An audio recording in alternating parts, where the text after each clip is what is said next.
नमस्कार, मैं हूं दीपक चौरसिया। हमारी इस खास पेशकश में आपका स्वागत है।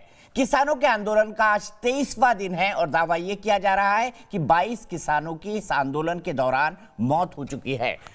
किसानों की तरफ से यह भी आरोप लगाया जा रहा है कि सरकार हमारे प्रति इनसेंसिटिव हो गई है। क्या मन है सरकार का?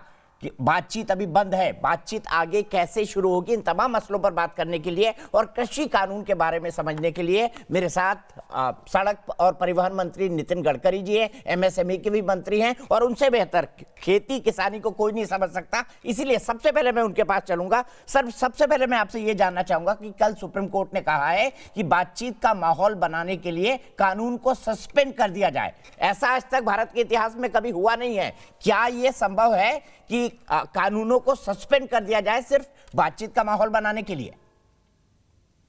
देखिए, पहली बात तो ऐसे कि देश के सुप्रीम कोर्ट सबसे ऊपर है, हम सबसे। उनका आदेश जो होता है उसके बारे में निश्चित रूप से उसका पालन ही करना होगा। पर जहां तक सुप्रीम कोर्ट में हमने अपना भी पक्ष रखा है, चर्चा हो रही है और सुप्रीम कोर्ट के मार्गदर्शन में किसान संगठनों के साथ बातचीत होने के बाद अगर कुछ मार्ग निकल सकता है तो सरकार पॉजिटिव सोच के साथ इसमें सहयोग करेगी और उसमें प्रयास करेगी। उन्होंने आदेश तो नहीं दिया लेकिन सुझाव दिया है और पूछा है सरकार से कि क्या कानून को सस्पेंड किया जा सकता है। एक वरिष्ठ मंत्री के तौर पर क्या किसी लागू कानून को सस्पेंड किया जा सकता है? मैं आपसे समझना चाहता हूं टेक्निकली। देखिए, पहली बात तो ऐसी है कि सुप्रीम कोर्ट में चर्चा हो रही है, हम भी अपनी बात रख रहे हैं, मैटर सब जुडिस है। उसके बारे में सुप्रीम कोर्ट के बाहर कोई टिप्पणी करना उचित नहीं होगा। पर मैं इतना ही कहूंगा कि सरकार हर समय किसानों के लिए समर्पित है, पॉजिटिव है और निश्चित रूप से इसमें से मार्ग निकले और किसान का आंदोलन जो चल रहा है वो समाप्त हो, यही हमारी कोशिश है। पर एक बात मैं आपको दीपक जी कहना चाहूंगा कि ये आंदोलन जो है ये image versus reality and ground reality versus perception वाली बात है। ये सबसे पहली बात ये है कि जो किसान की मंडियों में जो बेचने का माल बेचते हैं उसको हमने बंद नहीं किया है। पर किसान को मैं पूछना चाहता हूं आपको, क्या किसान को जहां ज्यादा प्राइस मिलेगी वहां बेचने का अधिकार नहीं है? आप मुझे बताइए, दवाई के दुकान में जाइए, दवाई का भाव दुकानदार तय करता है, हमको लेना है तो ले, नहीं लेना है तो मत ले। हम रेस्टोरेंट में जाते हैं, चाय और नाश्ते का रेट रेस्टोरेंट वाला तय करता है। हम हवाई जहाज में बैठते हैं, टिकट हवाई जहाज की कंपनी तय करती है। हम रेलवे में बैठते हैं, रेलवे का टिकट रेलवे तय करती है। फिर किसान के माल का कीमत तय करने का किसान का अधिकार नहीं है और जो ज्यादा भाव देगा उसको बेचने का भी किसान का अधिकार है। अब मैं आपको तो मैं किसान हूं और मेरी नागपुर से 18 किलोमीटर दूर दापेवाड़ा में खेती है। मेरी रोज सब्जी मार्केट में आती थी, तो मुझे मार्केट में जब सब्जी बेचता था तो बिचौलिया जो दलाल होता है वो 8% से काटता था जो मुझे प्राइस मिलती थी। अब मैं यहाँ शेतकरी बाजार में एक प्राइवेट दुकान में सब्जी देता हूँ, मेरे 8% भी बच जाते हैं और मार्केट से मुझे 5 से 10 रुपए ज्यादा मिलते हैं। अब इसमें मुझे फायदा मिल रहा है। आप लोग फंडामेंटल राइट की बात करते हो, बोलने का अधिकार है, सब कुछ बातें, तो क्या किसान को अपनी उपज को बेचने का अधिकार नहीं है? क्या कम प्राइस में अपनी उपज वो बाजार समिति में ही बेचे, मंडी में ही बेचे? ये कौन सा आग्रह है? और इसलिए ये कानून किसानों के हित में बनाया गया है, ये किसानों के ऊपर अन्यायकारक नहीं है और कलम वाइज इसकी चर्चा करने के लिए हम तैयार है। जो लोगों ने किसानों को गुमराह किया है, मुझे लगता है किसान अगर बैठ जाएंगे, कलम वाइज चर्चा करेंगे एक एक कलम पर, और इसके ऊपर भी जो कलम अगर गलत है ऐसा वो सिद्ध करके देंगे तो हम लोग उसको भी बदलने के लिए तैयार है। इससे तो और अच्छा पॉजिटिव अप्रोच क्या हो सकता है? सर, एक एक सवाल लेके चलते हैं। सबसे पहला डर, एमएसपी खत्म हो जाएगी, औने पौने दामों में व्यापारी हमारा सामान खरीदेगा, क्या कहेंगे आप? पूरी गलत बात है। एमएसपी कैसे तय होती है ये मैं आपको बताता हूं। दिल्ली में कृषि मूल्य आयोग करके एक बड़ा ऑफिस है, बिल्डिंग है। वहां पहले हर चीज के बारे में किसान को जो खर्चा करता है पर एकड़, उसमें ट्रैक्टर, डीजल, बैल, पावर, पानी, बीज, खाद, उसकी मेहनत, लेबर, सबकी कीमत लगाकर उसका उत्पादन मूल्य निकलता है, प्रोडक्शन कॉस्ट। फिर उसके ऊपर मार्जिन लगती है। फिर ये कृषि मूल्य आयोग, नीति आयोग के पास जाकर, एग्रीकल्चर मिनिस्ट्री के पास जाकर ये बात कैबिनेट में आती है और प्रधानमंत्री की अध्यक्षता में उस पर मुहर लगती है। फिर उसका गैजेट नोटिफिकेशन डिक्लेयर होता है और पिछले 6 साल में हमने हर बार एमएसपी बढ़ाई है, जो कांग्रेस के राज में नहीं बढ़ती थी। पहली बार ये निर्णय करने वाली सरकार है। मैं ट्रांसपोर्ट मंत्री हूं बजाज की, और टीवीएस की बाइक और स्कूटर हमने 100% इथेनॉल पर चलने वाली लॉन्च की है। हमारी बसेस लॉन्च हुई है, आपको पता है, आपने देखा है वो बसेस। क्यों नहीं हमारे देश में किसानों को संरक्षित करने के लिए, किसानों को हम लोग इथेनॉल की इकोनॉमी 20,000 करोड़ की 2 लाख करोड़ की अगर बनाएंगे, जो बनाना चाहते हैं, उसमें 1 लाख करोड़ किसानों के जेब में जाएंगे और यूपी और बिहार में पिछड़े हुए क्षेत्र में लाखों युवाओं को रोजगार मिलेगा। और ये पहली बार हमारी सरकार किसानों के हित में कर रही है। ठीक है, एक चीज और नितिन गडकरी जी, किसानों की मांग है कि एमएसपी के लिए कानून बने, क्या यह संभव है? पहली बात, जो कैबिनेट में एमएसपी का निर्णय होता है वो कानून ही है। वो गैजेट नोटिफिकेशन निकलने के बाद सरकार पर बंधन है और राज्य सरकार के सहयोग से सरकार खरीदती है और किसानों के बैंक अकाउंट में जो डिफरेंस होता है डायरेक्ट जमा करती है। ये सोयाबीन में हमने किया है, ये तुअर दाल बिलिया की जब आई खरीदी की तब हमने किया है और हम लगातार करेंगे। और ये किसान का अधिकार है, कानूनी अधिकार है कि एक बार एमएसपी को स्वीकार करना, ये कानून ही बना हुआ है, हम इससे दूर नहीं जा सकते। ये हमारे ऊपर बंधन कारक है और इसके ऊपर अगर कोई कोर्ट में जाता है तो हमको कोर्ट ऑर्डर देगा कि आपको खरीदना होगा, क्योंकि ये कानून हमारे लिए बंधन कारक है। तो ये एक प्रकार से ये कानून है, पर लोगों को गुमराह करके, लोगों को मिसगाइड करके, एक प्रकार से जब कन्विंस नहीं होता तो कंफ्यूज करने की कोशिश हो रही, इतना मैं कहूंगा। एक एग्जांपल देता हूं आपको, सभी लोग खासकर कांग्रेस के नेता देते हैं। बिहार के अंदर 1800 एमएसपी मक्का की थी जैसा आपने कहा, लेकिन बिकी वहां पर 800 में, सरकार ने कोई खरीदी नहीं की। ऐसा क्यों होता है फिर? जिसका डर किसानों को बेसिकली दिखाया जा रहा है कि देखिए बिहार में ये हो गया, किसान को हाईकोर्ट जाना पड़ा। देखो, ये बिल्कुल आपकी बात बराबर है। लीगली राज्य सरकार तुरंत केंद्र सरकार से संपर्क करके ये खरीदने की योजना बनाए और भारत सरकार को निश्चित रूप से राज्य सरकार को कानूनी बंधन है कि भारत सरकार को हमको उनकी मदद करनी होगी और जितनी एमएसपी है बाजार भाव में जिस भाव से गया उसका डिफरेंस हमको किसान के बैंक खाते में देना पड़ेगा। तो निश्चित रूप से ये मुद्दा उनका कानूनी सही है, क्योंकि हमने गैजेट नोटिफिकेशन के द्वारा हमने एमएसपी जाहिर की है और वो एमएसपी देना भारत सरकार की वैधानिक और संवैधानिक भी जिम्मेदारी है। यही तो वो कह रहे हैं और यही इसी के लिए वो कानून चाहते हैं। नहीं, ये कानून ही है, कैबिनेट का डिसीजन। मैंने जैसे कहा कि कृषि मूल्य आयोग ने यह तय किया, फिर कृषि मंत्रालय, वित्त मंत्रालय की नोट कैबिनेट के सामने आई, फिर प्रधानमंत्री की अध्यक्षता में हमने कैबिनेट में निर्णय किया एमएसपी का, उसके बाद गैजेट नोटिफिकेशन निकला, यही कानून है। और इसके बाद ये भारत सरकार पर बंधन कारक है और उससे कम प्राइस में कोई खरीद नहीं सकता, ये कानून ही है। और इसलिए ये हमारे ऊपर बंधन कारक है और राज्य सरकार आगे आए और भारत सरकार के सहयोग से वो खरीदना ही पड़ेगा हमको। ये एक प्रकार से कानून ही है। यही बात मैं आपको लीगली, लॉजिकली और इथिकली बता रहा हूं। अच्छा, अब किसानों का कंफ्यूजन क्या है? अब किसान ये कह रहे हैं कि हमसे जो प्राइवेट मंडियां खुल गई है, जो अडानी और अंबानी का नाम लिया जाता है, वो 800-900 रुपए में मक्का खरीदेंगे और फिर 1800 रुपए में उसको उठाकर केंद्र सरकार को बेच देंगे। इसी बात पर कहा जा रहा है कि नहीं भाई, ये अडानी और अंबानी का बिल है। इस पर आप क्या कहेंगे कि फुटकर में वो मक्का उठाएंगे और लाखों मेट्रिक टन वो सरकार को बेच देंगे, क्योंकि पीडीएस में सरकार को ये देना है? ये कपोकल्पित बातें हैं। जो किसान मंडी में कम भाव से अगर बेचता है वो रिसिप्ट बताएगा, तो हम पैसे कोई अडानी अंबानी को नहीं देते, हम उस किसान के बैंक अकाउंट में डिजिटल ट्रांसफर करके वो पैसे उसको देते हैं। क्या सरकार तीनों बिल, सरकार ने साफ किया है कि हम तीनों बिल वापस नहीं लेंगे। अगर इसी तरह आंदोलन चलता रहा तो क्या सरकार की मनस्थिति बदल सकती है? आप पुराने स्टैंड पर कायम रहेंगे? क्योंकि 700 जगह आप किसानों को यह समझाने की कोशिश कर रहे हैं कि नहीं भाई, ये बिल सही है।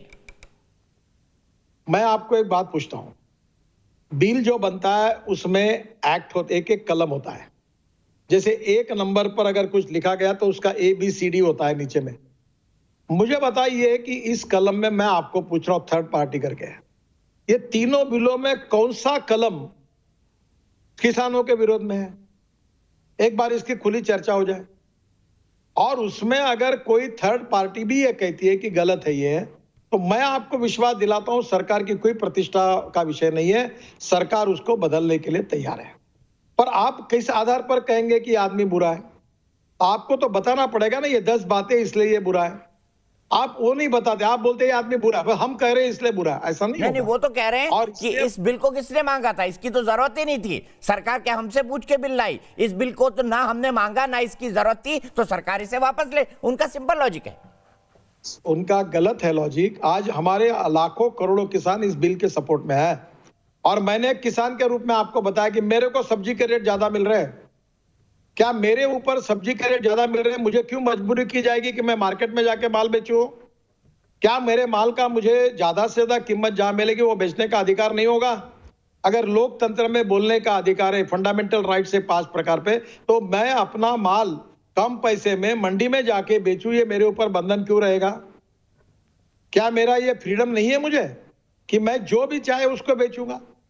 और इसलिए मैं आपको ये कहना चाहता हूं कि ये गलत बात है, इसकी कलम वाइज चर्चा कराएं, और इसमें से जो भी कलम, आप जैसा भी थर्ड आदमी बोलता है कि दोनों की बात सुनने के बाद ये कलम अगर गलत है तो हम वापस लेने के लिए तैयार है। पर कोई ऐसा कहे कि ये पूरा बस ये गलत है, तो गलत क्या है, कौन सा गलत है, क्या परिणाम हो रहा किसान पर गलत, इसकी तो चर्चा करनी चाहिए। और मैं आपको बताता हूँ, मंडी से ज्यादा भाव मिल रहे हैं तो इसमें क्या गलत बात है? आप एक बीच में, मुझे याद नहीं, पर पंजाब में पेप्सी या कोई कंपनी ने ये पोटैटो खरीदने के लिए लगाए थे और खरीदी किए थे, और मार्केट से पेप्सी ने ज्यादा भाव दिया। अभी मैकडोनाल्ड ये एक विशिष्ट प्रकार का गेहूं लगाती है, मार्केट से 5 रुपए 7 रुपए ज्यादा रेट लेती है और खरीदती है। ये पोटैटो मैकडोनाल्ड का जो बर्गर बनता है उसके लिए एक विशिष्ट प्रकार का ही पोटैटो है, टमाटर है, वो मार्केट से वो देते, वही लगाते, वही खरीदते और ज्यादा भाव देती है। अगर कोई मैकडोनाल्ड हो, पेप्सी हो, XYZ कोई भी हो, अगर मुझे मार्केट से अगर 5 रुपए 10 रुपए ज्यादा रेट देता है तो क्या किसान को वो बेचने का अधिकार नहीं है? नहीं, किसान तो कॉन्ट्रैक्ट फार्मिंग पे ये बोल रहा है कि अंत में हम वादा पूरा नहीं कर पाएंगे, जो जमीन है वो अडानी अंबानी या पेप्सी या मैकडोनाल्ड की हो जाएगी। ऐसा नहीं है। देखिए, ये भी कई जगह सुना होगा उनको ये बात सार्वजनिक तौर पे कहते हुए। ये पूरा मिश्रण, मैं छोटी बात बताता हूं। आप ओला और उबर के टैक्सी में बैठे और 15 मिनट में बैठकर आपने टैक्सी का बिल दिया तो क्या मालिक बन गए आप? मैं विदर्भ से हूं, 10,000 किसानों ने आत्महत्या की है। आप किसानों के पास जमीन तैयार करने के लिए पैसा नहीं, बीज के लिए पैसा नहीं, खाद के लिए पैसा नहीं, पानी की व्यवस्था करने के लिए पैसा नहीं, जमीन बंजर पड़ी है, वो कर्ज के बोझे के नीचे आत्महत्या कर रहा है। और ऐसे समय कोई किसान, कोई कंपनी आती है और बोलती है कि मैं तुमको बीज देता हूं, पानी देता हूं, खर्चा देता हूं, खाद देता हूं, तुम लगाओ। अगर जो भी खर्चा जाएगा उसमें से इनकम आएगा, आधा तुम्हारा होगा, आधा मेरा होगा। या मैं तुमको 15,000 20,000 एकड़ को आपको 10 एकड़ के 2 लाख दे देता हूं, जमीन मैं चलाता हूं 2 साल के लिए। तो क्या जमीन 2 साल में देते चलाने के लिए तो क्या रेवेन्यू रिकॉर्ड बदल जाता है? गलत बात हो रही है। कई ऐसा रिकॉर्ड नहीं बदलता है। और ये मुझे बताइए, एक इंडस्ट्री अगर अड़चन में आती है, बैंक का लोन का बोझा बढ़ जाता है, वर्किंग कैपिटल इरोजन हो जाता है, रॉ मटेरियल नहीं होता है, तो दूसरा आदमी ज्वाइंट वेंचर करता है और रॉ मटेरियल लाता है, वर्किंग कैपिटल लाता है, फिर बिजनेस बढ़ाता है, बैंक को वन टाइम सेटलमेंट उनके भी पैसे देता है और पार्टनरशिप में काम करके वो फिर जिंदा हो जाता है। तो क्या वो उसका मालिक क्या बदल जाता है? ये दोनों के बीच में अंडरस्टैंडिंग होता है। ये कहाँ नहीं होता? मर्जर कहाँ नहीं होता? बैंकों में मर्जर होती है, अच्छी हो जाती है। कंपनी में मर्जर हो जाती है, अच्छी हो जाती है। जॉइंट वेंचर होते हैं, अच्छी हो जाती है।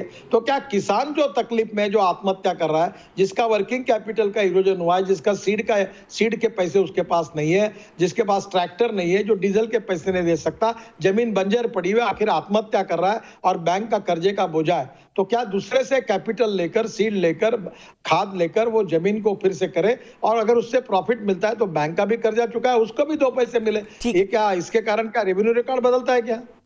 किसान एक बात और कह रहे हैं कि बीजेपी के नेता हमारे बारे में दुष्प्रचार कर रहे हैं। एक नेता ने कहा कि यहाँ तो 1% किसान है, दूसरे ने कहा कि इसमें टुकड़े टुकड़े गैंग आ गया क्योंकि किसान भारतीय किसान यूनियन एकता उग्रा ने जो है उमर खालिद और बाकी वरवरा राव, बाकी लोगों के पोस्टर लगाए। राव साहब दानवे ने कहा कि चीन और पाकिस्तान से प्रभावित हैं। उधर जो लोग किसानों का समर्थन कर रहे हैं इंग्लैंड और अमेरिका में, वो खालिस्तान के झंडे लगा रहे हैं, महात्मा गांधी जी की मूर्ति तोड़ रहे हैं। आपको इसके पीछे क्या दिखाई देता है? आप क्या देखते हैं एक मंत्री के तौर पर? ये किसान है या किसी से प्रभावित किसान है? और सिर्फ हरियाणा, पंजाब और पश्चिमी उत्तर प्रदेश के क्यों? पहली बात तो मैं किसान का और किसान संगठनों का सम्मान करता हूं, और मैं ये मानता हूं कि ये सब किसान संगठन और किसान ऐसे हैं ऐसा आरोप करना न्यायोचित भी नहीं होगा, अन्यायकारक होगा। पर एक बात सच है जिसका सवाल मैं आपको पूछना चाहता हूं। हमारे गढ़चिरोली जिले में महाराष्ट्र के विदर्भ के नागपुर से नजदीक जो नक्सलवादी मूवमेंट को जिसने मदद की, जिसको पकड़ा गया और जिसको हाईकोर्ट ने बेल देने के लिए भी इनकार किया और जेल में भेजा, उस व्यक्ति का फोटो वहां मुझे दिखा, टीवी पर आपके दिखा। ये कहां से आया? जिन लोगों ने भारत के बारे में, भारत की सुरक्षा के बारे में, एकता के बारे में एक प्रकार से एंटी नेशनल स्टेटमेंट दिए, ऐसे लोगों के फोटो वहां कैसे आए? और ये खालिस्तान का झंडा वहां कौन ला रहा है? गांधी की पुतले की विटंबना कौन कर रहा है? इसका मतलब सब किसान नहीं, सब संगठन नहीं, कुछ ऐसा एलिमेंट है जो इस आंदोलन को बदनाम करना चाह रहा है और जो किसानों के आंदोलन को मिसगाइड करके देश में अशांतता फैलाना चाहता है। उनसे किसान संगठनों ने और किसानों ने सावध रहना चाहिए, इतना ही मुझे कहना है। बाकी सब किसानों पर ना ऐसे आरोप किए हैं, ना करना उचित होगा, क्योंकि कुछ लोग इसमें घुसकर इसको बदनाम करने की कोशिश कर रहे हैं। तो किसानों ने इससे, किसान संगठनों ने सावध रहना चाहिए, इसका राजनीतिकरण नहीं होना चाहिए। और मैं राजनीतिक नेताओं को भी ये कहूंगा कि राजनीति करना ही राजनीतिक नेताओं का अधिकार भी है, उसमें कोई गलत नहीं है। पर देश की सुरक्षा अंतर्गत और बाह्य और गांव गरीब मजदूर किसान का कल्याण, ऐसी बातों के लिए हम सब लोग मिलकर निर्णय करें, उनकी राहत दे, गांव गरीब मजदूर किसान का कल्याण करें, उसको कर्ज मुक्त करें, उसका उत्पादन बढ़ाने के लिए मदद करें, उसमें हम सब एक आए। बाकी राजनीति के जितने मुद्दे वो करने के लिए सबको है, जिसमें दम है वो करे। पर अंगार में पेट्रोल डालकर किसी को भड़काने की राजनीतिक स्वार्थों के लिए कोशिश करना उचित नहीं है, ऐसा नहीं करना चाहिए। इतना ही मैं राजनीतिक नेताओं को कहूंगा। बहुत बहुत शुक्रिया नितिन गडकरी जी। ये थे नितिन गडकरी जी, हमारे साथ बता रहे थे किसान कानूनों के बारे में।